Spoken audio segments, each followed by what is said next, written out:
우리가 함께 봉독한 말씀을 통해서 하나님께서 저 여러분에게 은혜 주시길 원합니다.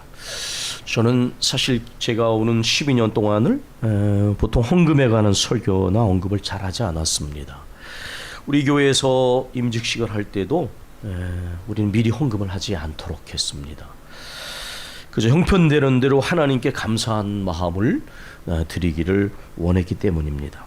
사람이 없을 때는 단돈 100원이나 1000원이 없을 수도 있는 것을 저도 경험했습니다. 그래서 주님은 부자들이 많이 드린 헌금보다 가난한 과부가 드린 동전 2입을 가장 크게 여기셨던 것이죠. 요즘 교회에서는 교인들도 헌금에 관한 설교를 하면 별로 좋아하지 않는 듯합니다. 이것은 신앙생활에 있어서 헌금을 지나치게 강조하는 설교에 대한 부정적 기억 때문이기도 할 것입니다. 그래서 심지어 11조가 성경적이지 아니니 하는 논쟁까지 한국에서 일어나고 있습니다. 그런데 제가 이러한 논쟁을 보면서 느낀 것은 이러한 논쟁의 이면에는 하나님께 드려진 거룩한 물질이 거룩한 목적에 제대로 사용되지 않는 것에 대한 불만이 더 크게 작용하고 있다는 생각이 듭니다. 교회사의 구약 성경부터 오랜 이 신앙의 전통을 오늘날에 와서 갑자기 성경적이냐 아니 따지는 것은 자연스럽지 않습니다. 인간적으로도 모든 기관을 운영하는 데는 그런 비영리 조직들은 다 운영을 하기엔 자발적인 회원이나 후원금이 있는 것인데 하물며 하나님의 교회 영적인 조직에 하나님께 물질을 드림이 없이 이루어질 수 없는 것이죠. 제가 봤을 때는 말씀을 드린 것처럼 하나님께 드려진 거룩한 물질은 거룩한 목적에 사용된다. 이런 것이 이루어지지 않으니까 헌금을 하지 않으려고 하고 독일에서도 종교세보다 법정에서 선언을 하고 이제 그냥 이렇게 기부를 하는 이런 일들이 일어나는데 비슷한 하나의 어떤 메커니즘이 작용하고 있지 않나라는 생각이 들어갑니다. 그러나 저는 말씀 사역자로서 우리 성도들의 신앙이 건강하고 바로 세워지고 좌로나 우로나 치우치지 않아야 된다고 생각하고 그런 일들을 위해서 기도하면서 말씀을 전하고 애를 써왔습니다. 또 앞으로도 그럴 것입니다. 제가 오늘 이렇게 물질의 문제, 하나님께 드려지는 이 헌금의 문제를 오늘 말씀으로 전하는 것에는 이 물질 문제가 우리 사회에 우리 사회 속에 살아가는 사람들의 삶 전반에서 굉장히 중요한 문제를 불러일으키는 문제 중에 하나라는 생각도 있고 또 신앙생활을 하는 신앙인의 근본적인 삶의 방식과도 이 물질 문제가 연결이 되어 있기 때문에 오늘 말씀을 전하게 됩니다. 현재 우리 사회에서는 뭐니 해도 머니가 최고라는 물질 만능주의적인 생각이 지배하고 있는 것 같습니다. 실제로 돈이 없으면 안 되는 게 없습니다. 제사도 심지어 다 돈으로 해결하고 결혼식장에도 하객을 돈으로 사기도 합니다. 실제로 제가 봤을 때 돈이 없으면 돈이 있으면 웬만한 문제들은 다 해결이 되는 것도 사실인 것 같습니다. 그러나 가만히 살펴보면 그렇다고 마냥 좋은 일들만이 일어나고 있는 것은 아니라는 사실을 우리가 발견하게 됩니다. 삶이 물질 만능주의, 황금 만능주의에 지배된 결과 온갖 삶의 병리적 현상들이 나타나고 있습니다. 돈 때문에 신의를 배반하고 오래된 관계나 친밀한 관계가 파괴되어집니다. 돈 때문에 사람에게 해를 끼치거나 사람의 생명을 빼앗는 일이 일어나기도 합니다. 그래서 돌고 돌아 세상에서 많은 사람들의 손을 거쳤기 때문에 위생적으로 더러울 수도 있지만은 이 돈의 노예가 되어질 때에 사람이 얼마나 더러워지는지 세상에서 가장 더러운 것이 돈이다 라고 하는 말 속에 저는 오히려 그런 느낌이 더 들어갑니다. 생각해보면 제가 어린 시절에 가난했던 그 시절에 가난했어도 삶의 온기가 느껴지는 순간들이 참 많았습니다. 그런데 지금은 삶의 여건은 표면적으로 나아졌지만은 옛날을 회고하는 많은 분들이 얘기하듯이 사람들의 마음은 각박해지고 악의 다툼을 하는 듯한 느낌을 참 많이 받는 것입니다. 실제로 행복지수를 조사해 보면 우리나라는 우리나라보다 훨씬 더 물질적으로 가난하게 살아가는 사람들보다 우리 대한민국 국민의 행복지수는 훨씬 더 낮은 이유가 무엇인가를 생각하게 됩니다. 만약에 행복이 물질적인 부요함과 삶의 여건으로만 이루어진다면 우리보다 가난한 사람들은 굉장히 불행하게 느껴야 되고 그들보다 우리는 행복해야 하는데 통계나 여론조사가 보여주는 것처럼 현실은 꼭 그렇지만은 않습니다. 뭐니 해도 머니가 최고가 되면 이것은 기성세대가 가진 가치관입니다. 후세대 의식이 병들고 사회 전체가 병들게 됩니다. 같은 초등학교를 다니면서도 저 싼 아파트에 사는 아이들하고는 절대 어울리지 말라고 가르치는 부모는 세상에서 가장 어리석은 부모입니다. 비싼 돈을 들여서 아이를 교육시킨다고 하는 것이 기껏해야 사람을 차별하는 병든 의식을 부모가 심어준다면 그 부모는 아주 중증 환자인 것이죠. 의대를 가도 법대를 가도 경제학과를 가도 출세하고 돈 많이 벌기 위해 가는 사회는 이미 가치관이 병든 사회입니다. 인간의 몸과 마음을 건강하게 하기 위해 의대를 가고 정의를 통하여 모두가 더불어 사는 사회를 만들기 위해 법을 전공하고 경제적 발전을 통해 모두가 인간답게 더불어 사는 삶의 여건을 만들기 위해 경제학에 관심을 가진 사람들이 늘어가는 것이 건강한 사회입니다. 전공과 상관없이 심지어 공무원이 돼서도 사적인 탐욕을 추구하고 백성의 삶에 피폐함에 관심이 없다면 그는 차라리 공무원이 되지 말았어야 합니다. 사실 저는 이러한 모든 사회의 이 직종 간의 이러한 많은 문제들은 해결책이 어렵지 않다고 생각합니다. 유럽처럼 직종 간의 임금 격차를 최소화하면 노동자의 월급이나 판사의 월급에 큰 차이가 나지 않는데 누가 7년을 의학을 공부하고 또 누가 그렇게 고생을 해서 고시를 준비하겠습니까? 정말 삶의 의미를 추구하고 뭔가 공적인 기여를 하는 관심을 가진 사람들이 그렇게 될 것입니다. 그런데 이미 고착화된 우리 사회에서 이런 이야기를 하면 분명히 그것은 불온한 사람으로 혁명을 불러일으키는 사람으로 그렇게 취급당할 것입니다. 사실 어떤 것들이 경로 의존성이라고 해서 하나 정착이 되면 병든 것도 고치기가 굉장히 어려운 거예요. 그래서 건강하게 자리를 잡는 것이 굉장히 중요한 거예요. 가치관도 사회 문화도 교회의 그러한 영적인 분위기도 건강하게 고착이 돼야지 한번 병들게 자리를 잡으면 그것은 바꾸기가 아주 어렵습니다. 교회는 어떻습니까? 교인들의 의식은 세상 사람과 다르고 교회의 운영 방식은 세상 조직과 다릅니까? 몇 차례 말씀드린 것처럼 유감스럽게도 제가 학생들을 가르치다 보면 교회가 회사 같다고 말하고 성직자가 CEO같이 느껴진다고 말할 때에 저는 하나님 앞에 참 송구스럽습니다. 그러나 그럼에도 불구하고 다른 사람이 어떠하든지 교회는 하나님의 말씀에 따라 항상 새로움을 부단히 추구해야 됩니다. 부단히 하나님의 말씀을 따라서 본질과 기본을 지켜나가려고 애를 써야 합니다. 저는 그런 의미에서 오늘 말씀을 전하고 있는 것입니다. 레위기의 말씀은 하나님의 백성들이 어떻게 거룩하신 하나님께 예배하고 어떻게 거룩하신 하나님을 섬기며 순종해야 하는지를 알려주는 영적인 안내서입니다. 레위기는 예배의 삶과 순종의 삶을 통해서 하나님의 백성들이 거룩하신 하나님과 거룩한 교제를 나눈다는 사실을 잘 보여줍니다. 오늘의 본문은 이제 가나안 땅에서 얻은 모든 것의 10분의 1을 그것이 곡식이든지 열매이든지 소나 양이든지 여호와의 것이다 이렇게 말하고 있습니다. 제가 처음에 학생 때 이 본문을 읽었는데요, 별로 좋게 느껴지지가 않았어.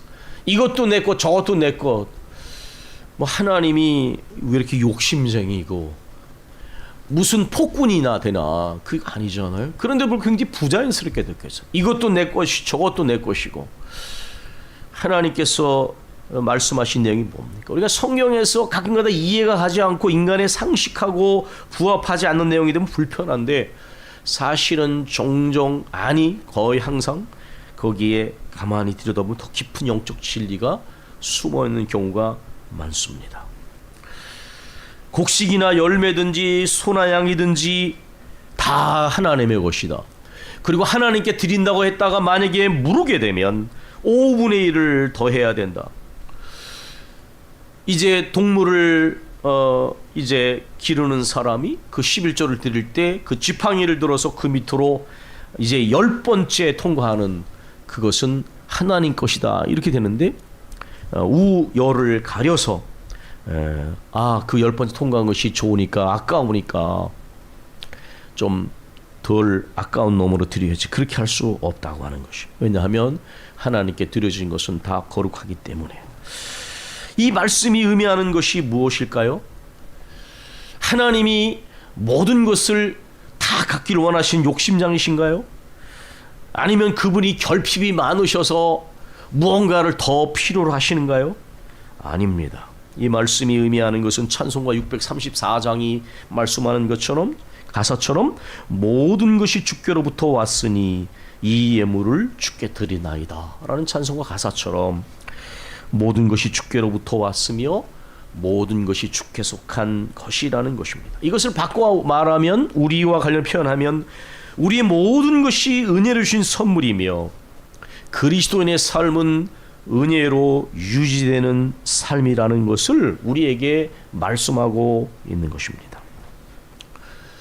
우리가 11조를 말할 때 11조가 성경적이냐 아니냐라고 하는 논쟁이 저는 별로 그렇게 유익하지 않다고 느끼는 것은 만약에 11조의 정신이 모든 것이 주께로부터 왔고 주께 속한 것이며 우리는 은혜로 살아가는 사람들이다라고 하는 것을 인정하는 고백이 담겨져 있다면 그것은 이미 명확한 것입니다.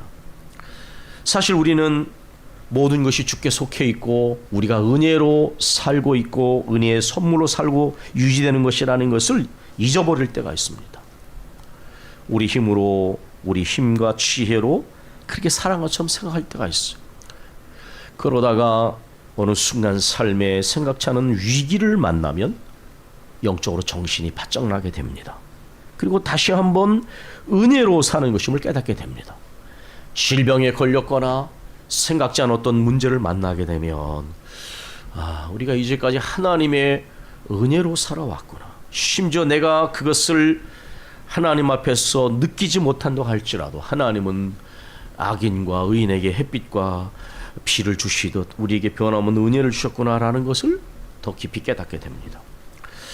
흥미로운 것은 성경에서 11조 역사가 매우 긴데 그 11조가 삶의 일정한 위기의 순간, 위기를 경험한 순간과 연관이 있다는 것을 저는 발견했습니다. 예를 들면 최초의 11조가 등장하는 것이 창세기 14장입니다. 여기에서 아브라함이 소돔 성에 거하던 조카 롯이 적에게 포로가 잡혀갔던 그러한 이야기가 등장을 합니다. 아브라함은 사병을 데리고 가서 그 조카 롯을 구해왔습니다.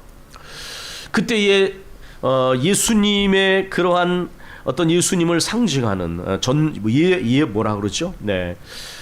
그 멜기세덱, 살레망 제사장이며 살레망 멜기세덱이 이제 영접을 할 때에 그 살레망 멜기세덱에게 아브라함이 11조를 10분의 1을 드리는 장면이 나옵니다.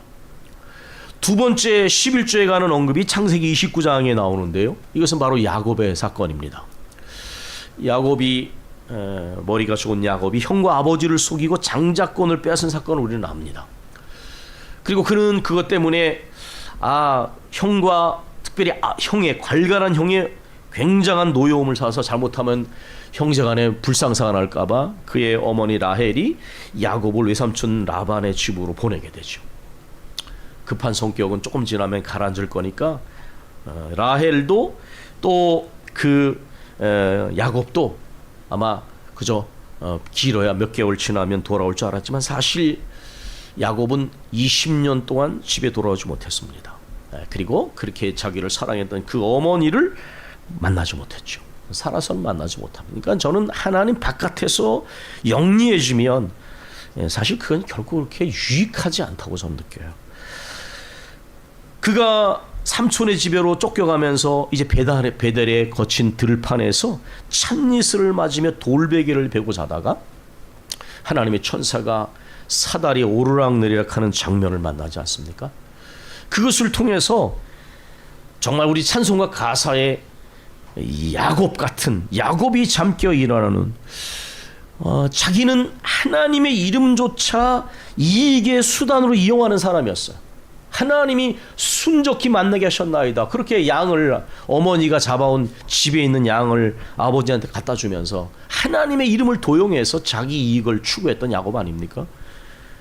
그런 죄인된 야곱을, 지렁이 같은 야곱을 하나님께서 내가 너와 함께 있고 이렇게 말씀하시니까 죄가 있는 것에 은혜가 넘치는 것처럼 야곱이 너무나 감격스러운 거예요.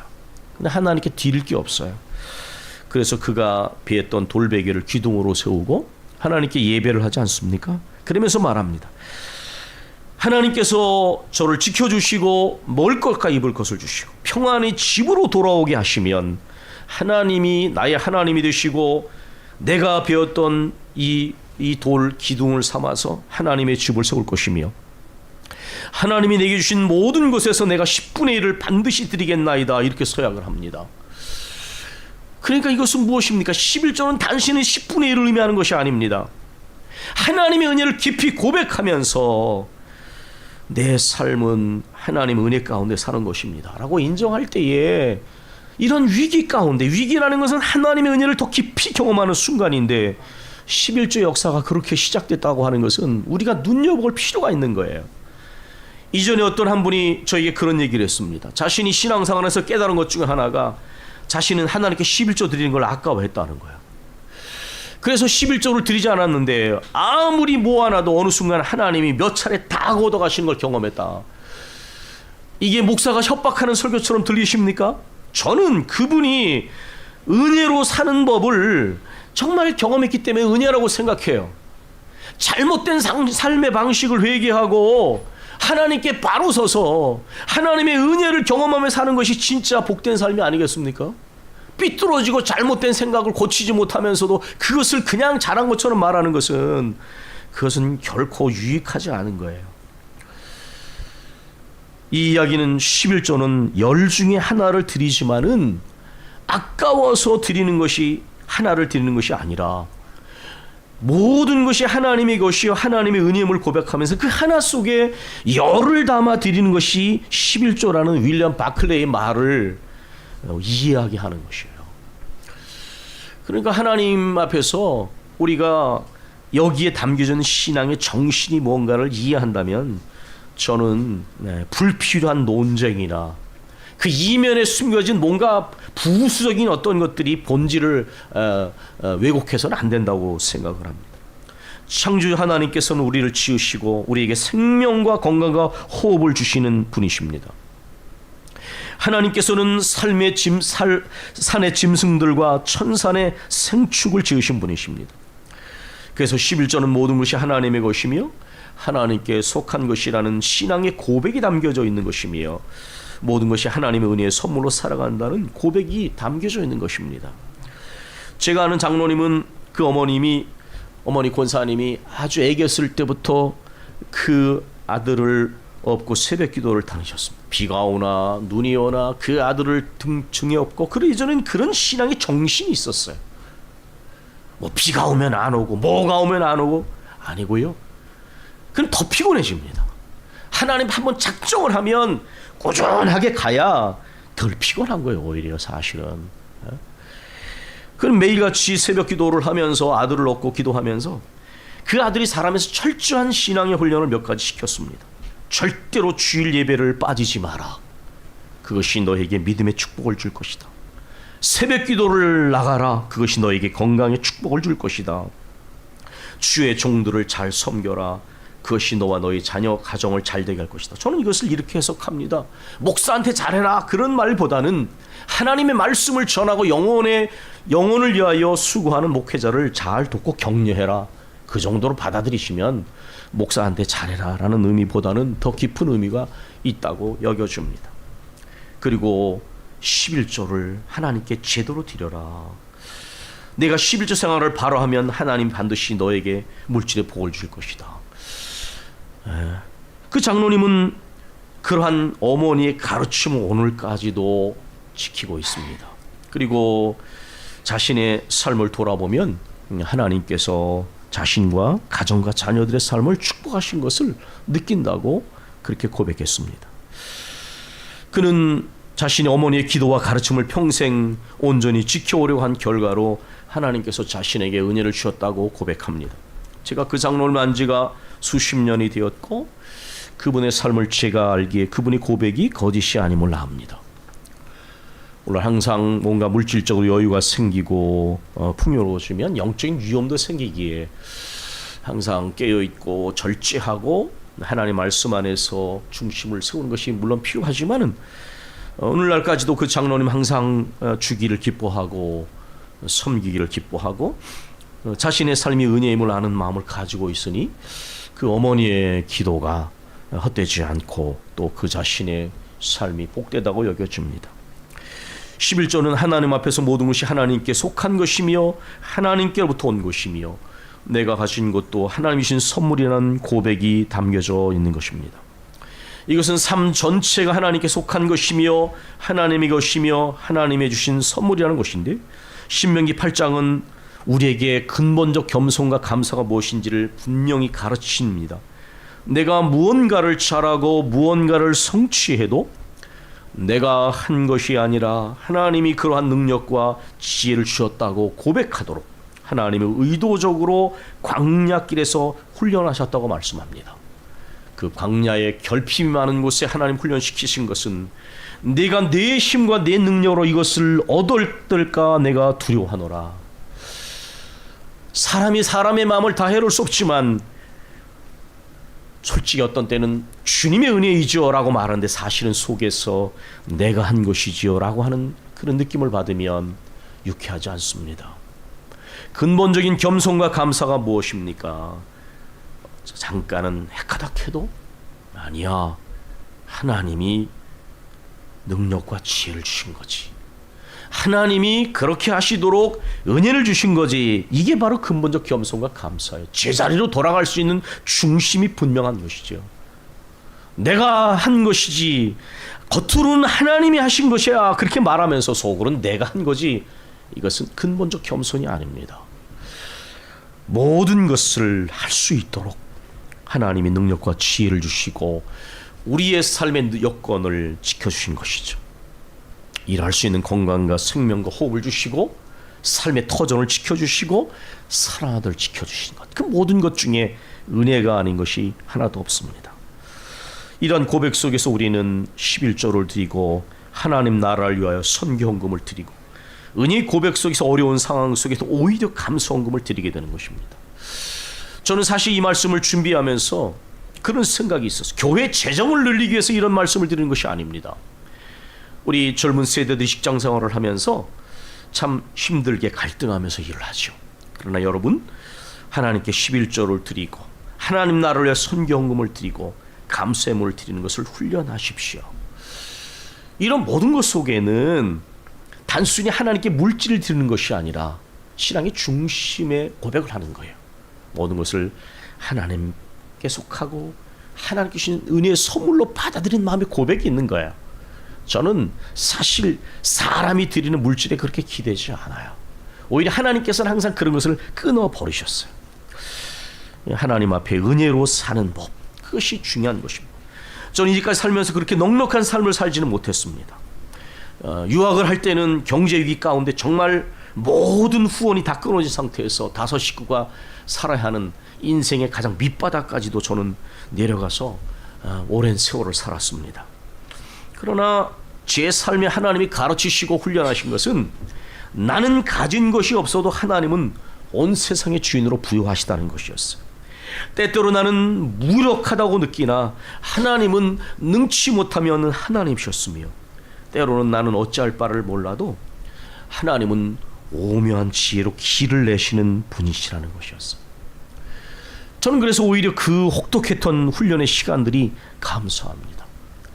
내 목에 바로 목까지 차서 조금 지나면 꼴깍할 것처럼 보여줘도 하나님이 죽게 내버리지 않으셨어요. 개인적인 삶을 살 때나 목회를 할 때도 그래서 저는 그렇게 안달하거나 집착하지 않게 됐습니다. 내가 무슨 배포가 큰 사람이어서가 아니라 하나님께서 그렇게 저를 훈련시키셨기 때문입니다. 저는 그러한 훈련을 받은 이후로 하나님 앞에 계산하지 않게 되었습니다. 때때로 마음에 어떤 염려가 생기려 하면 이 하나님의 한없는 부요하심과 강력한 능력과 한량없는 지혜를 잠깐 멈춰서서 곰곰이 묵상합니다.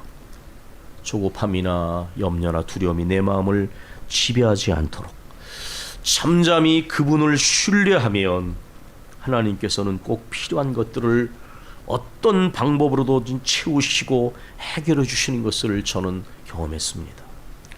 이런 과정을 통해서 제가 깨닫게 된 것은 하나님께서는 결코 우리가 가진 결핍이나 해결해야 할 문제나 물질 자체에 주목하기를 원치 않으시고, 어떤 상황에서나 우리 하나님을 온전히 신뢰하는 믿음을 갖기를 원하신다는 것을 저는 깨달았습니다.